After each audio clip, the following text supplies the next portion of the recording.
بسم اللہ الرحمن الرحیم۔ السلام علیکم ورحمۃ اللہ وبرکاتہ۔ حضرت ابو ہریرہ رضی اللہ تعالی عنہ سے روایت ہے کہ رسول اللہ صلی اللہ علیہ وآلہ وسلم نے فرمایا کہ ایک شخص نے کہا میں صدقہ کروں گا، چنانچہ وہ صدقے کا مال لے کر نکلا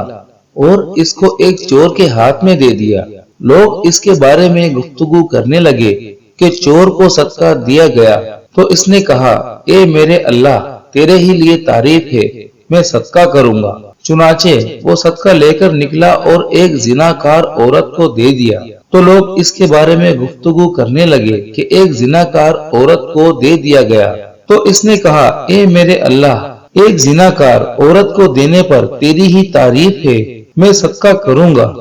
چنانچہ پھر وہ